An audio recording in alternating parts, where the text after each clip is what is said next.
All right, well, time to continue with those feel-good vibes right here on your Feel Good Breakfast Show. Now, our favorite WarriorRic is in the house. Now, of course, we know him for engaging all types of people from every walk of life for motivational talks, team building, and inspiration. But this morning, he joins us to tell us why he makes a very special efforts with regards to our youth. Now, to create, of course, as future leaders, because that's where we look to. WarriorRic, how are you, my brother? Good morning. I'm awesome, you, and good to see you, brother. Yeah, man, always. Like I said to you earlier, a breath of fresh air having you in the studio, man, always. Now, I love the fact that you are focusing on the youth, because the youth literally are the future, and they are the ones carrying forward. You know, despite all the problems that we're having, they are the ones that's going to be sorting it out in the future, hopefully. No doubt. But if we take a look at the youth and we focus on them, generally, what are some of the biggest challenges faced?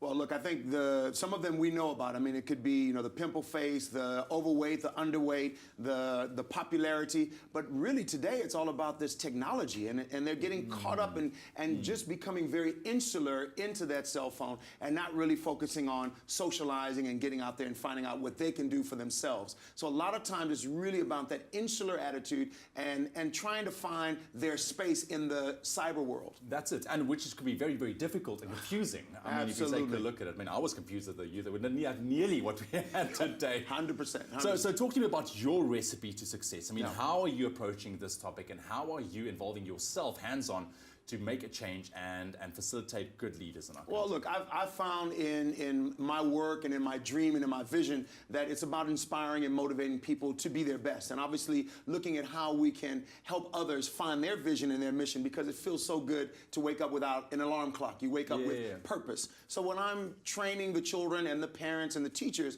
is all about helping them to get off of that technology for a bit, put it aside, and get out there and face their fears, face their challenges, because these fears are things that they're conjuring up because they're not as good as the celebrity. They're not as good as some of these big icons that they see in the world. And they're waiting. They're just, they're standing by.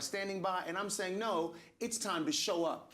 Be present, and you never know what's going to happen, because when you show up, what happens is you're looking at the journey and you're enjoying the journey. The destination will take care of itself.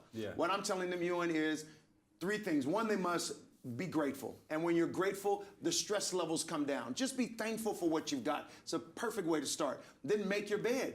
Making your bed is a way to prepare, to plan, and to make sure that you practice. So you got to get good at making the bed. I tell my soldiers, if you're really good at making a bed, that coin should be able to pop off the sheet like a soldier. So really get into that aspect of being grateful and being prepared and planning by making the bed. And finally, showing up. Your presence is what is going to make a difference. So it's about bravery. Regardless of what it looks like, regardless of what it feels like, show up, and you never know what's going to happen. Be brave. Just quick advice for people wanting to, because you are that voice, for a lot of people, inspiring youth, addressing these issues. But, obviously you motivate also, like you say, parents. So what would your message be to parents out there? I mean, does it really start as simple as make your bed? I mean, that's a very good starting point. Look, but it's very simple if you think about it. It's a simple thing, and it's the little things we do daily that create the great things. And that's what, Gary Player talked about right here in South Africa in terms of his being lucky. It was you're the luckiest golfer, ever. He's lucky because he practices. That's how he made himself lucky. So what I'm telling parents and teachers, let's get into the discipline of it, but let's make it fun. So it's a balance of fun with the discipline, so you make things enjoyable. Dangle the carrot. If you do your chores, that's ground zero. So you've made your bed, you've washed the dishes, closed the cupboards, turned off the lights, saved water, right? Saved water. You've done all of these things according to getting to ground zero. Now, what is going to get you the allowance? What is going to get you the movie ticket? What's going to get you more time on your cell phone so you can go on Instagram and have fun? It's the other things that you do that people say, and your parents and teachers say, you will be rewarded because you've done the basics. I love that. And that's what we got to get into. It's all about accountability. And that's where even our leaders today need to recognize. Accountability is where our leaders need to recognize. That's where the faults are right now. Very true. But I love what you said. Powerful stuff for the youth out there. Show up, stand up, and be proud of who you are. Absolutely. That's it, Ricardo, a.k.a. WarriorRic, live in your Feel Good Studios.